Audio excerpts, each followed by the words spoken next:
Assalamualaikum warahmatullahi wabarakatuh dan selamat pagi, siang, sore, malam ibu dan teman-teman semuanya. Di video kali ini kami dari kelompok 2 akan menjawab pertanyaan-pertanyaan dari kelompok yang lain.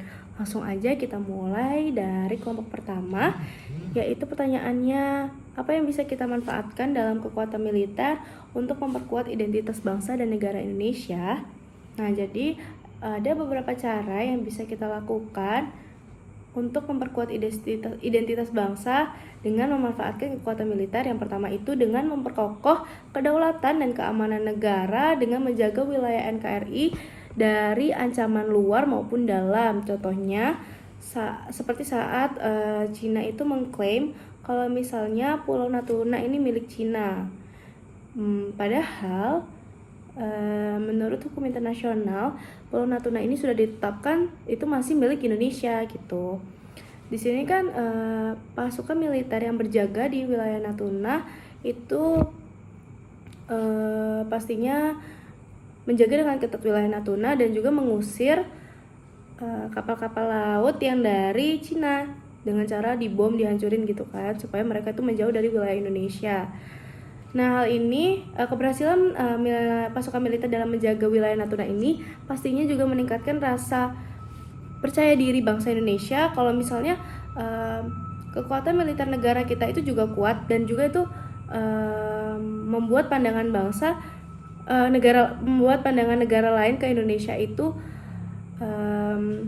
pasukan militernya itu juga kuat gitu, nggak bisa diremehin gitu. Terus yang kedua, partisipasi dengan misi perdamaian dunia itu juga bisa meningkatkan citra positif Indonesia di mata dunia. Contohnya kayak waktu Indonesia ngirimin pasukan militer ke Palestina untuk membantu mengamankan masyarakat di sana.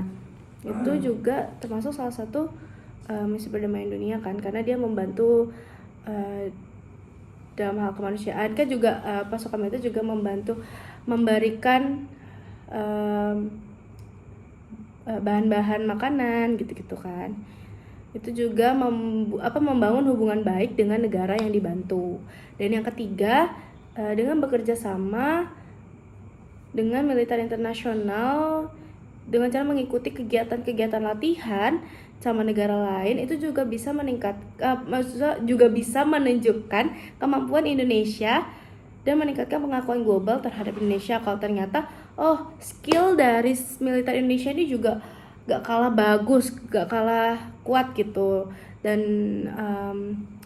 kalau misalnya dan itu tuh membuat militer Indonesia tuh gak mudah diremehkan sama negara lain. Jadi dengan pemanfaatan yang tepat juga, Indonesia itu bisa memperkuat identitas nasionalnya dengan menunjukkan eksistensinya sebagai negara yang berdaulat dan berdaya saing tinggi di kancah internasional. Semoga menjawab ya kelompok 1. Selanjutnya untuk pertanyaan dari kelompok 3. Jadi di penjelasan kami sebelumnya itu memang kan menyebutkan bahwa sumber daya alam itu juga menjadi salah satu kekuatan bagi bangsa Indonesia, karena sumber daya alam Indonesia yang sangat melimpah baik dari segi flora maupun faunanya. Tapi kenapa kok bisa masih banyak hewan yang sedikit populasinya bahkan sudah mau terancam punah? Itu karena memang ada beberapa penyebab hewan menjadi langka. Yang pertama itu karena adanya kerusakan habitat karena bencana alam, misalnya kayak terjadinya longsor, kebakaran hutan, atau tsunami misalnya. Itu bisa mengurangi populasi hewan. Terus juga bisa kerusakan habitatnya itu karena aktivitas manusia seperti pembangunan pemukiman dan industri. Terus juga karena adanya aktivitas pertambangan itu juga bisa merusak ekosistem sehingga merusak habitat hewan-hewan ini tadi, sehingga populasinya pun menjadi berkurang gitu. Terus yang kedua, karena perburuan liar dan perdagangan satwa secara ilegal. Jadi di Indonesia ini kan masih banyak banget terjadi perburuan liar. Terus misalnya kayak di hutan gitu, hewan-hewannya itu ditembakin. Misal kalau ada ular, harimau gitu ditembakin terus dikulitin, terus nanti kulitnya dijual secara ilegal. Itu juga menjadi salah satu penyebab kenapa banyak hewan di Indonesia itu mulai langka gitu. Terus yang ketiga, karena kurangnya penegakan hukum. Nah, jadi meskipun ada undang-undang perlindungan satwa, tapi praktik perburuan sama perdagangan liar ini masih marak dilakukan karena lemahnya pengawasan dan juga sanksinya ini dianggap belum cukup membuat jera gitu. Makanya masih sering terjadi perburuan dan perdagangan satwa secara ilegal. Nah, untuk solusinya yang bisa kita lakukan, yang pertama itu dengan melakukan reboisasi atau penghijauan ke hutan-hutan gundul dan menetapkan wilayah konservasi untuk melindungi habitat alami hewan, misalnya dengan memperluas taman nasional. Nah, itu bisa untuk menjaga supaya nggak sembarangan orang tuh bisa masuk ke dalam wilayah konservasi ini tadi. Jadi hewan-hewan di dalam wilayah konservasinya bisa lebih terlindungi. Terus yang kedua, dengan melakukan pengawasan yang ketat dan menguatkan sanksi terhadap perburuan dan perdagangan satwa liar. Dan yang ketiga, dengan melakukan sosialisasi untuk meningkatkan kesadaran masyarakat akan pentingnya melindungi keberagaman hayati, kayak supaya masyarakat ini bisa kayak sadar kalau misalnya hewan-hewan liar ini juga perlu dilindungi gitu. Terus yang terakhir itu dengan merestorasi populasi satwa dengan cara mengembangkan penangkaran untuk hewan-hewan yang udah terancam punah. Jadi nanti hewan-hewan yang udah terancam punah ini bisa ditaruh di penangkaran untuk dirawat, dikembangbiakan. Nah, nanti setelah berhasil dikembangbiakan, hewan-hewan ini bisa dilepas liarkan ke habitat asalnya gitu. Semoga bisa menjawab ya kelompok 3. Terima kasih. Selanjutnya untuk menjawab pertanyaan dari kelompok 4, yaitu apa peran Pancasila dalam membangun karakter bangsa Indonesia. Jadi pastinya Pancasila ini memiliki peran penting ya dalam membangun karakter bangsa yang tangguh, berintegritas dan juga harmonis. Karena Pancasila sendiri merupakan landasan moral dan juga etika. Jadi di dalam Pancasila itu kan ada nilai-nilai seperti ketuhanan, kemanusiaan, dan juga keadilan itu menjadi pedoman untuk berperilaku dan mengembangkan sikap mulia seperti toleransi, penghormatan terhadap hak orang lain, dan juga keadilan sosial. Terus Pancasila itu juga berperan sebagai penguat identitas bangsa karena Pancasila itu merupakan kepribadian khas Indonesia. Karena Pancasila sendiri itu mencerminkan nilai-nilai luhur yang berasal dari kebudayaan lokal seperti gotong royong, terus kekeluargaan dan juga musyawarah. Pancasila itu juga merupakan pemersatu bangsa Indonesia, di mana bangsa Indonesia ini kan punya banyak banget keberagaman, contohnya beragam budaya, bahasa, agama, dan lain-lain, pokoknya beragam banget. Nah, dengan Pancasila ini dijadikan alat untuk pemersatu bangsa sehingga kita bisa mencapai satu tujuan bersama dan bersatu karena Pancasila. Gitu. Jadi di sini peran Pancasila itu penting banget karena Pancasila itu juga menjadi pedoman utama untuk menciptakan masyarakat yang bersatu, harmonis dan juga berkarakter kuat. Gitu. Terima kasih. Semoga menjawab ya kelompok 4. Terima kasih sudah bertanya. Untuk kelompok 5 sendiri, kelompok mereka mengajukan pertanyaan, yaitu apa peran keragaman budaya untuk memperkuat identitas bangsa Indonesia. Nah, untuk jawabannya kita tahu sendiri bahwa Indonesia ini kan memiliki keragaman. Nah, keragaman tersebut itu meliputi banyak banget nih, mulai dari itu suku, budaya, agama, ras, pokoknya banyak ya keragaman serta perbedaan itu.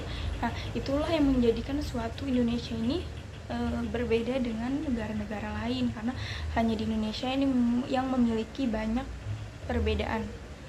Nah, untuk perannya sendiri, yang pertama itu sebagai daya tarik masuknya wisatawan asing ke Indonesia.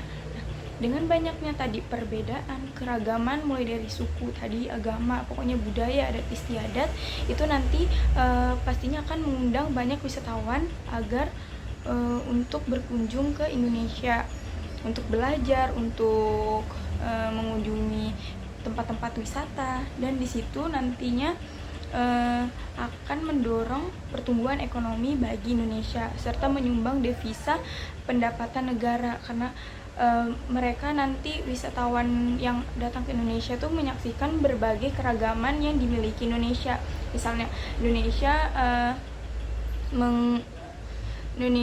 melaksanakan suatu festival. Nah, festivalnya itu dari berbagai daerah. Nanti kan di berbagai daerah itu kan berkumpul dalam suatu tempat, satu daerah. Nanti di situ pastinya ada berbagai wisatawan yang mengunjungi Indonesia untuk melihat keragaman bangsa Indonesia, dan itu nanti akan berdampak ke perekonomian Indonesia, pendapatan negara, pokoknya gitu. Nah, itu peran yang pertama. Nah, untuk peran yang kedua itu sebagai pengembangan kebudayaan nasional. Maksudnya kita sendiri kan tahu Indonesia ini banyak nih banyak daerahnya kan, gak cuma di Samarinda, gak cuma di Balikpapan, jadi banyak daerahnya. Nah, dari berbagai daerah tersebut kita tahu batik. Nah, kita tahu batik itu kan dominannya dari Jawa kan. Nah, tapi dengan perkembangan zaman kita tahulah dengan perkembangan zaman ini ternyata batik ini sudah banyak diproduksi oleh daerah-daerah lain, seperti kayak Samarinda itu ada suatu tempat yang itu tempatnya batik tenun Samarinda, dan di situ memproduksi batik khas Samarinda. Nah, dari situ jadi nggak cuma di Jawa yang mempunyai batik, dan di berbagai daerah juga memproduksi batik. Dan batik-batik tersebut itu nggak cuma batik tok, nanti batik tersebut bisa saja diolah atau dikembangkan menjadi suatu karya-karya kerajinan, suatu pakaian, pokoknya suatu barang yang dapat berguna juga nih. Misalnya aja kayak batik tersebut nanti dikembangkan menjadi suatu sarung atau baju batik. Nah, itu nanti kan akan menjadi daya tarik untuk wisatawan nih, kayak tertarik nih dengan batik, apalagi dengan motif-motif dan model-model yang nanti dikreatifkan oleh para orang yang memang khusus batik gitu. Nah, yang ketiga itu perannya untuk saling melengkapi hasil budaya. Maksudnya hasil budaya ini kan banyak ya di Indonesia. Kita ambil contohnya itu kayak alat musik ya. Kalau di Samarinda ini kalau di Kalimantan ini alat musik itu kan sampai ya. Nah, bisa saja sampai ini kan kita padukan dengan alat-alat musik lainnya dari berbagai daerah lainnya. Misalnya sampai ini kita padukan dengan gamelan ataupun juga angklung. Nanti itu dipadukan lagi dengan lagu-lagu tradisional. Nanti akan berkembang menjadi suatu musik yang nantinya akan terkenal dan didengar oleh para kalangan anak muda ataupun orang-orang lainnya. Bisa juga nanti kalau musik-musik tersebut nanti sudah terkenal, sudah banyak yang nonton, itu nanti bisa saja didengarkan oleh orang-orang yang berada di luar negeri. Itu nanti bisa saja mendorong lagi ke perekonomian Indonesia. Mereka tertarik dengan musik-musik Indonesia itu kan bisa jadi kan. Jadi itu merupakan perannya.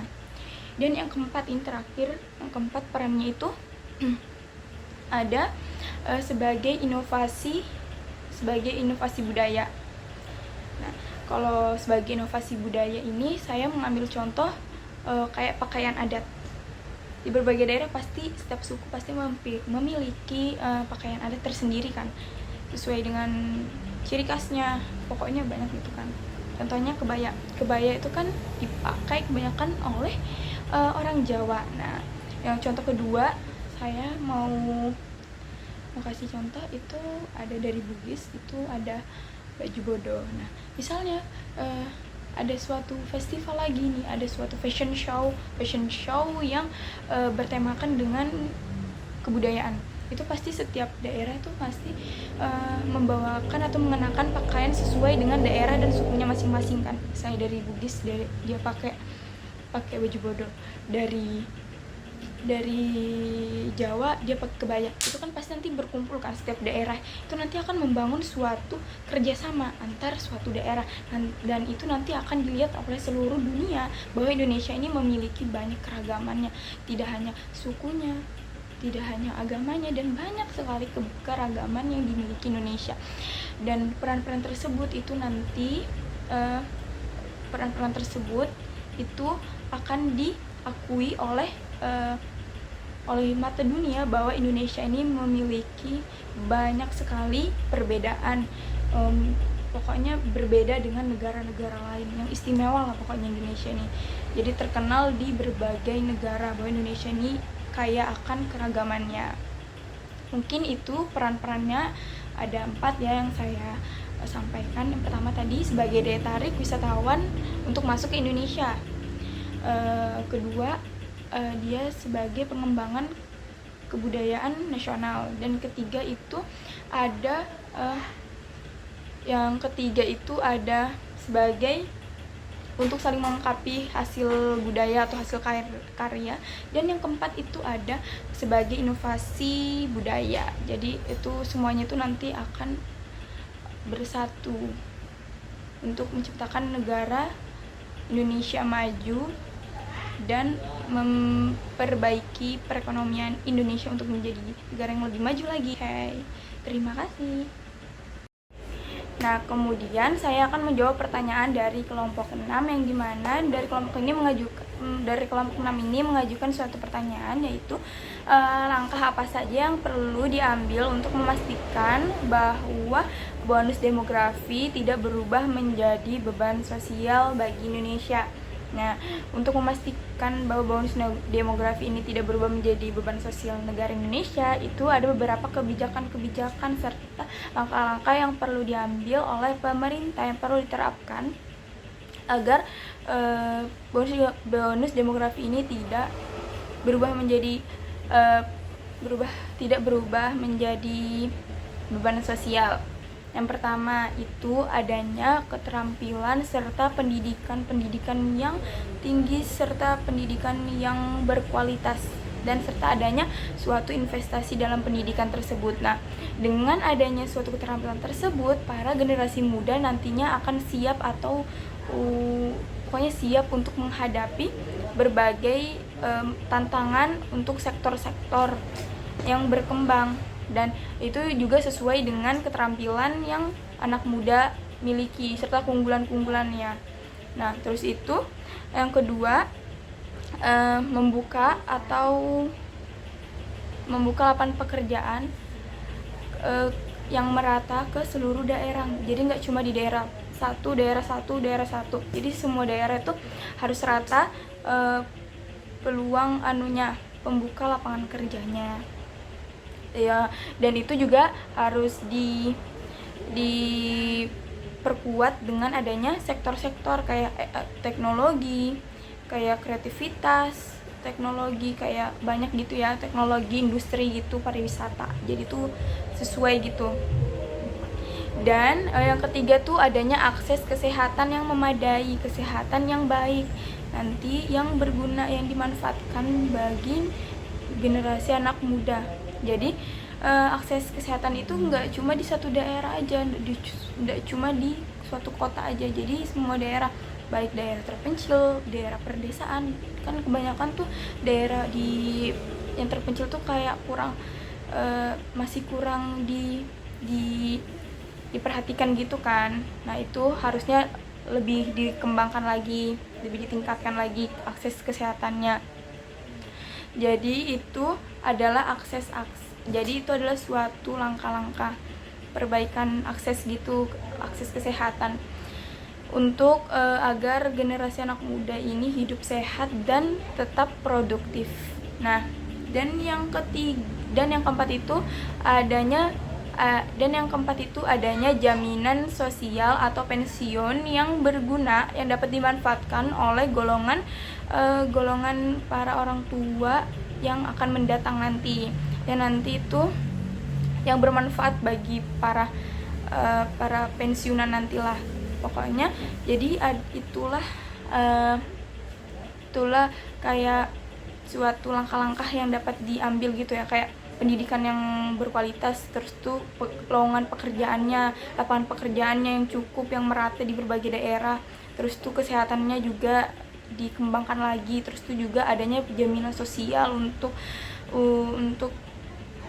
para pensiunan di luar sana, para generasi yang sudah tua, yang sudah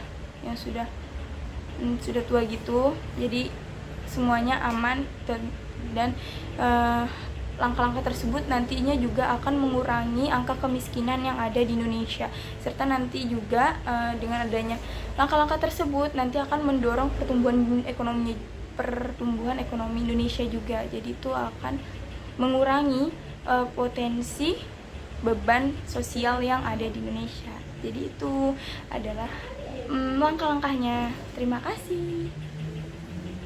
Mulai dari pertanyaan kelompok 7. Kelompok 7 bertanya, mengapa pentingnya menjaga nilai Pancasila di tengah pesatnya kemajuan iptek? Nah, baik saya jawab. Menjaga nilai-nilai Pancasila itu di tengah pesatnya kemajuan iptek sangat penting untuk memastikan bahwa kemajuan iptek tersebut tetap sejalan dengan prinsip-prinsip dasar yang menjaga persatuan, keadilan, dan kesejahteraan bagi seluruh masyarakat. Baik, untuk pertanyaan dari kelompok 8 itu ada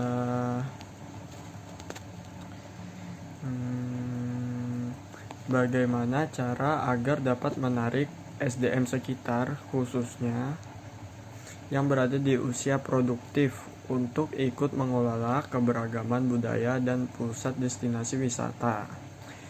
Jadi saya jawab, untuk menarik SDM sekitar pada usia produktif dalam mengelola keberagaman budaya dan destinasi wisata, pemerintah atau pengelola wisata tersebut dapat menawarkan pelatihan keterampilan di bidang pariwisata dan budaya, memberikan insentif ekonomi seperti peluang usaha dan pekerjaan, serta melibatkan mereka dalam proses perencanaan dan pengelolaan. Baik, itu saja, semoga sudah terjawab semua. Nah, untuk pertanyaan terakhir nih dari kelompok 9, yaitu bagaimana cara pemerintah untuk memanfaatkan bonus demografi secara optimal. Nah, sebenarnya jawabannya ini kelompok 9 sama kelompok 6 ini soalnya ini hampir-hampir mirip gitulah. Jadi jawabannya juga hampir mirip juga nih. Jadi nggak terlalu jauh lah. Yang pertama, langkah-langkahnya yang harus pemerintah terapkan juga itu pertama, balik lagi ke pendidikan. Pendidikan itu penting, guys. Nah, jadi pendidikan itu mulai dari pendidikannya juga tuh harus berkualitas juga. Terus tuh ada juga pelatihan-pelatihan kayak tadi juga sih, pelatihan-pelatihan yang nantinya bermanfaat juga kepada generasi-generasi muda. Jadi mereka terbiasa dan sudah siap gitu karena mereka sudah menjalani pelatihan-pelatihan. Jadi mereka tuh siap bekerja di suatu sektor-sektor. Terus itu sektor-sektor yang berkembang maksudnya. Terus itu yang kedua itu ya meningkatkan akses lagi, meningkatkan akses kesehatan lagi nih, kesehatan ke daerah-daerah yang kurang diperhatikan gitu kesehatannya, itu harus ditingkatkan lagi agar generasi-generasi yang akan mendatang itu nanti akan hidup sehat serta nanti produktivitas. Nah, terus itu nanti ada mendorong wirausaha, usaha-usaha mikro itu didorong, dikembangkan lagi di suatu daerah-daerah. Jadi nanti akan berdampak ke pengusaha-pengusaha. Nanti pengusaha-pengusaha tersebut kan nanti pastinya akan ada suatu perusahaan tersebut nanti akan membuka suatu lowongan pekerjaan, lapangan pekerjaan. Nanti itu akan bermanfaat bagi masyarakat, teman mereka kah atau keluarga mereka. Itu nanti akan bermanfaat ke orang-orang yang belum mendapatkan pekerjaan. Itu nanti akan mendorong suatu perekonomian Indonesia. Nanti kembali lagi ke perekonomian Indonesia. Terus itu meningkatkan suatu pembangunan infrastruktur atau kayak jalanan-jalanan yang belum baik gitu. Kayak di suatu daerah-daerah terpencil itu kan biasanya jalanannya kayak masih batu-batu gitu kan, masih becek-becek itu. Sebenarnya sudah baik tapi banyaknya kayak oknum nih, maksudnya nih oknum yang menyalahgunakan tempat tersebut itu gitu. Jadi rusak lagi, sudah dibaiki tapi rusak lagi. Jadi harus diperhatikan memang jalanannya, kayak pembangunannya itu nanti kan bisa menyumbang devisa negara lagi, pendapatan negara. Jadi itu bermanfaat lagi ke negara Indonesia. Itu nanti akan meningkatkan pertumbuhan ekonomi ya. Jadi bonus demografi itu juga sebagai kekuatan yang dimiliki bangsa Indonesia. Oke. Yang akan berdampak ke pertumbuhan ekonomi, sosial dan budaya Indonesia. Oke. Mungkin itu saja yang dapat saya sampaikan. Jadi langkah-langkahnya kurang lebih sama kayak yang kelompok 6. Pertama, pendidikannya harus ditingkatkan lagi, pelatihan-pelatihannya harus ditingkatkan lagi, aksesnya, baru pemerataan lapangan pekerjaan, serta adanya pengusaha-pengusaha yang akan membangun suatu perusahaan yang nantinya akan mengundang para orang-orang luar gitu. Nanti kan tertarik tuh dengan perusahaan Indonesia, bekerja sama gitu nanti dengan, dan jadi negara yang maju. Dan negara maju tuh dan negara yang pertumbuhan ekonominya pesat itu nanti termasuk ke negara yang maju. Nanti akan diakui dengan seluruh negara. Indonesia ini sudah negara yang maju. Mungkin itu saja yang saya dapat sampaikan. Kurang lebihnya saya mohon maaf. Wassalamualaikum warahmatullahi wabarakatuh. Bye bye.